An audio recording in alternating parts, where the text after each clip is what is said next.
नमस्कार दोस्तों, स्वागत है आपका हमारे YouTube चैनल अरुण शिक्षा अकादमी में। दोस्तों, सीटीईटी के विशेष नोट्स हम तैयार कर रहे हैं। आज हम एनईपी यानी नेशनल एजुकेशन पॉलिसी 2020 के 15 ऐसे ऑब्जेक्टिव क्वेश्चन बताने वाले हैं जो अमूमन हर बार परीक्षाओं में पूछे जाते हैं। इन प्रश्नों को आप रट लीजिए, याद कर लीजिए। इससे पहले कि अगर सेशन आपने नहीं देखे तो प्लेलिस्ट में जा करके आप वो सेशन भी देख सकते हैं। वो भी बेहद इंपॉर्टेंट माने जाते हैं किसी भी टीटी एग्जाम के लिए। इससे पहले अगर चैनल पर नए हैं तो प्लीज चैनल सब्सक्राइब जरूर करें और कमेंट में जय श्री कृष्ण लिखते हुए आज के इस सेशन में हम आगे बढ़ते हैं। आज का जो पहला क्वेश्चन होगा वह है राष्ट्रीय शिक्षा नीति 2020 के अनुसार विद्यालय शिक्षा का क्या ढांचा है। विद्यालय शिक्षा का क्या ढांचा होगा। ये है 5+3+3+4 या 2+3+3+4 या 2+5+5 3+2+2+ या 5+3+3+2+2+। तो इसका जो राइट आंसर होगा ए ऑप्शन राइट आंसर हो जाएगा, क्योंकि 2020 नेशनल एजुकेशन पॉलिसी की जो मान्यता है वो क्या है कि 5+3+3+4। ठीक है ना। तो ये शिक्षा नीति अब लागू हो चुकी है। ठीक है, ऐसे ही नियम लागू हो जाएंगे। तो क्वेश्चन नंबर 2 की ओर बढ़ते हैं। इंग्लिश हिंदी दोनों में हमने इसको कर रखा है। नई शिक्षा नीति 2020 के अनुसार प्राथमिक कक्षाओं यानी कक्षा 5 तक के लिए निम्न में से क्या स्तर होगा। क्या स्तर होना चाहिए। आरंभिक स्तर, मध्य स्तर, बुनियादी स्तर। इन तीनों में से कौन सही है। ए सही है, बी सही है, या ए सी सही है, या बी सी सही है। तो क्वेश्चन नंबर 2 का जो राइट आंसर हो जाएगा आपका वह हो जाएगा सी ऑप्शन, यानी ए और सी सही है। आरंभिक स्तर और बुनियादी स्तर, मध्य स्तर नहीं हो जाएगा। ठीक है, तो मध्य स्तर किसके लिए आएगा, 5 से 8 तक आ जाएगा। ठीक है ना। तो ये जो है बुनियादी स्तर और आरंभिक स्तर जो है यानी बेसिक शिक्षा शिक्षा जो है, प्राइमरी एजुकेशन जो है वो बहुत इंपॉर्टेंट है। ठीक है ना, इसलिए कहा प्राइमरी क्लासेस 1 to 5। ठीक है। तो क्वेश्चन नंबर 3 होगा राष्ट्रीय शिक्षा नीति 2020 के अनुसार मूल्यांकन का उद्देश्य क्या है। मूल्यांकन का क्या उद्देश्य हो जाएगा। तो रटने की क्षमता का परीक्षण करना,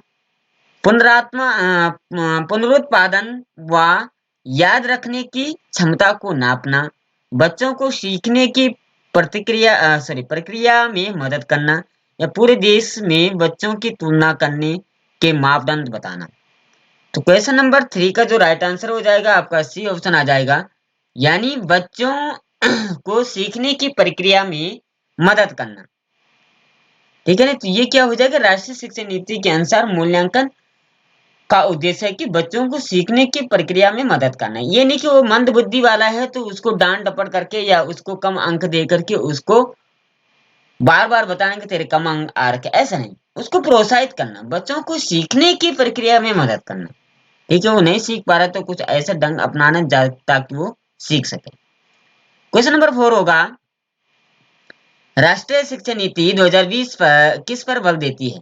परीक्षा के लिए पढ़ना, स्मरण आधारित शिक्षा, वेतन आधारित वेतन वेतन हो जाएगा, वेतन और अभ्यास, और संप्रतीय समाज। क्वेश्चन नंबर 4 का जो राइट आंसर हो जाएगा वो हो जाएगा डी ऑप्शन, यानी प्रत्ययीय समझ समझ होनी चाहिए। समझ पर आधारित शिक्षा, राष्ट्रीय शिक्षा नीति किस पर बल देती कि समझ आधारित शिक्षा यानी स्व मूल्यांकन, अपने अंदर की क्षमता को पहचानना। ठीक है ना। क्वेश्चन नंबर 5 होगा राष्ट्रीय शिक्षा नीति 2020 किसकी ओर बदलाव का प्रस्ताव रखती है। रख सॉरी किसकी ओर बदलाव का प्रस्ताव रखती है। यह सीखने की कैसे सीखना है, या सीखना की कैसे सीखना है, रटकर सीखने की प्रक्रिया, पाठ्यक्रम सामग्री में वृद्धि, या मानकीकरण। तो राष्ट्रीय शिक्षा नीति 2020 किस ओर बदलाव कर रही, तो वह बदलाव कर रही है। इसका राइट आंसर हो जाएगा ए ऑप्शन, यानी यह सीखना कि कैसे सीखना, बच्चे को लर्निंग टू लर्न, यानी सीखना कैसे। कोई भी कार्य अगर वो करना चाह रहा है तो उसको कैसे किया जाए, मतलब उसको रटंती विद्या घसंती वाणी वाला पढ़ाकू न बनाया जाए, बल्कि उसको कुछ एक्टिविटी उससे कराई जाए ताकि उसके कार्य क्षेत्र में भी वह काम आ जाए। ठीक है, वो अपने अंदर की क्षमता को, माना कोई वैज्ञानिक बनना चाहता है तो उसको चीजें ऐसे ही देना, उसको नए नए प्रोजेक्ट देना ताकि वो उससे सीख सके। तो ये प्रक्रिया होनी आवश्यक है। ठीक है, क्वेश्चन नंबर 6 होगा, राष्ट्रीय शिक्षा नीति 2020 में निम्नलिखित में से कौन सा प्रावधान नहीं सुझाया। इनमें से कौन सा प्रावधान है जो नहीं सुझाया गया। प्रत्येक विद्यार्थी की विशिष्ट क्षमताओं को पहचानना और बढ़ावा देने में महत्वपूर्ण है। रट्टा मार कर सीखने और परीक्षाओं के लिए सीखने के बजाय संप्रत्यात्मक समझ पर बल देना चाहिए।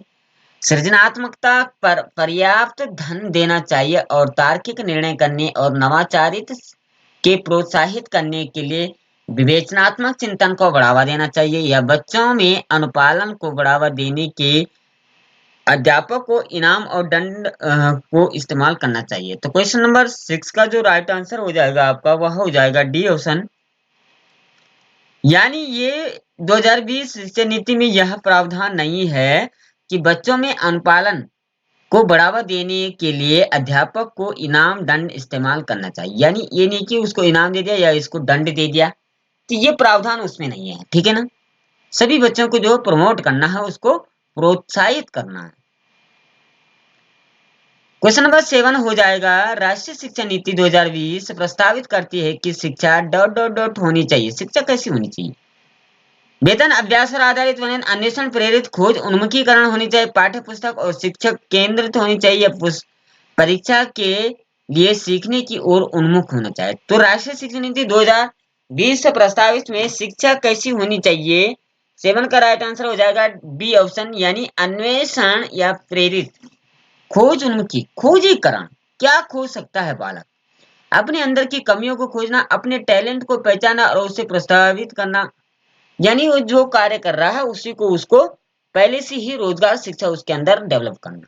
ठीक है ना, क्वेश्चन नंबर 8 हो जाएगा, राष्ट्रीय शिक्षा नीति 2020 के अनुसार अधिगम डॉट डॉट डॉट होना चाहिए। अधिगम कैसे होना चाहिए, यानी सीखना कैसे होना चाहिए। विषय वस्तु अभिमुखी, पाठ्य पुस्तक केंद्रित, प्रयोगात्मक या व्यवहारात्मक। तो अधिगम कैसे होना चाहिए शिक्षा नीति के अनुसार, तो अधिगम होना चाहिए आपका प्रयोगात्मक। प्रयोग माना हमने किताबों पे पढ़ दिया कि जहाज ऐसे बनाया जाता है, जहाज में इन चीजों का प्रयोग हो जाता है और हमें डिग्री भी ले लिया, हमारे पास सर्टिफिकेट है कि हमने जहाज बनाना आता है, लेकिन प्रयोग नहीं किया तो फिर वो कैसा हो पाएगा। कहने के मतलब कि उसको प्रयोग में लाना, कोई भी वो कार्य कर रहा है तो उसको उसको प्रयोगात्मक शिक्षा उसको अवश्य देना। क्वेश्चन नंबर 9 हो जाएगा, सामाजिक आर्थिक रूप से वंचित समूहों के छात्रों का अवधारणा सुनिश्चित करने के लिए राष्ट्रीय शिक्षा नीति 2020 प्रस्तावित करती है कि पाठ्यचर्या और शिक्षा शास्त्र। पाठ्यचर्या और शिक्षा शास्त्र कैसा होना चाहिए, परीक्षाओं पर केंद्रित हो, पाठ्य पुस्तकों पर केंद्रित हो, संलग्न और संदर्भित हो, मानकीकृत व एक रूपी हो। तो 9 का जो राइट आंसर हो जाएगा सी ऑप्शन आ जाएगी, यानी पाठ्यचर्या और शिक्षा शास्त्र ऐसा होना चाहिए संलग्न और संदर्भित, वो थोपने वाला ना हो, वो बच्चे पर उसका प्रभाव पड़ रहे हैं, लर्निंग जो है उसको सीखने के लिए प्रेरित कर पाए, वो खुद ही उसके लिए जो है प्रेरित हो पाए, ऐसे उसको पाठ्यक्रम को बनाना। ठीक है, क्वेश्चन नंबर 10 होगा, विद्यार्थियों के आकलन के लिए राष्ट्रीय शिक्षा नीति 2020 द्वारा निम्न में से कौन सा उपकरण विधियां प्रस्तावित की गई। कौन सी उपकरण विधियां प्रस्तावित की गई, भूमिका अदा करना, सामूहिक कार्य यानी समूह में कार्य करना, पोर्टफोलियो बनाना या परियोजना। क्वेश्चन नंबर 10 का जो राइट आंसर हो जाएगा आपका आ जाएगा डी ऑप्शन, यानी ये चारों विधि जो है ये सब सही है। भूमिका का अदा भी करना है, समूह में कार्य करने की योजना भी बना, पोर्टफोलियो भी बनाना है और परियोजना कार्य भी बनाना, ये तभी जाकर के जो है उपकरण विधि का प्रयोग हो पाएगा। ठीक है ना, क्वेश्चन नंबर 11 की ओर चलते हैं, राष्ट्रीय शिक्षा नीति 2020 के अनुसार आकलन में क्या उद्देश्य है? आकलन की क्या उद्देश्य है? किसी का मूल्यांकन करना, उसको आंकना, उसका उद्देश्य क्या है? सीखने के लिए स्तर को सुनिश्चित करने के लिए विद्यार्थियों में तनाव उत्पन्न करना और डर पैदा करना, या अध्यापन अधिगम क्रियाओं को दोहराना, या अधिगम और विकास को अनुकूलित बनाना, या कक्षा के अंदर और बाहर विद्यार्थियों को समर्थन देना। तो क्वेश्चन नंबर 11 का जो राइट आंसर हो जाएगा आपका, वह हो जाएगा डी ऑप्शन। यानी तीन चीजें, सेकंड, थर्ड और फोर्थ। अध्यापन अधिगम क्रियाओं को दोहराना, अधिगम और विकास को अनुकूलित बनाना, या और कक्षा के अंदर बाहर विद्यार्थियों को समर्थन देना। तो ये क्या हो जाएगा? ये उद्देश्य है। ये उद्देश्य नहीं कि सीखने के स्तर को सुनिश्चित करने के लिए विद्यार्थियों को तनाव, ऐसा नहीं। ठीक है ना। क्वेश्चन नंबर 12 हो जाएगा, राष्ट्रीय शिक्षा नीति 2020 में निम्न में से कौन सा कथन प्रस्तावित है? अपनी मातृभाषा में शिक्षित होना शैक्षिक और प्रौद्योगिक उन्नति में बाधक है। विद्यालयों को बच्चों को अंग्रेजी भाषा में की प्रथम भाषा के रूप में सीखने और बोलने के लिए प्रोत्साहित करना, या बाल विद्यार्थियों के लिए बहुभाषिक होने का उच्च संज्ञानात्मक लाभ है। द्विभाषीय उपागम विद्यार्थियों में उलझन पैदा करता है और सीखने में बाधा डालता है। तो क्वेश्चन नंबर 12 का जो राइट आंसर हो जाएगा आपका सी ऑप्शन आ जाएगा। ठीक है ना। बाल विद्यार्थियों के लिए बहुभाषिक होने के उच्च संज्ञानात्मक लाभ है। ठीक है ना। क्वेश्चन नंबर 13 को और आगे बढ़ते हैं। राष्ट्रीय शिक्षा नीति 2020 में प्रस्तावित बदलाव क्या है? यानी 2020 में जो शिक्षा नीति में क्या बदलाव है? मानकीकरण के लचीलापन, रचनात्मक मूल्यांकन, योगात्मक मूल्यांकन, संरचनाओं की समझ से परीक्षा के लिए सीखना, यह बहुविषयकता से कठोरता। तो क्या प्रस्तावित बदलाव कौन सा आया इसमें? 13 का जो राइट आंसर हो जाएगा ए ऑप्शन आ जाएगा, यानी मानकीकरण से लचीलापन। अब क्या है, इसमें लचीलापन बहुत हो गया। आपका जो पाठ्यक्रम होगा यानी कि उद्देश्यों पर आधारित नहीं, अब क्या है वो क्रियाकलापों पर आधारित है, यानी एक्टिविटी इसमें ज्यादा होगी। ठीक है ना।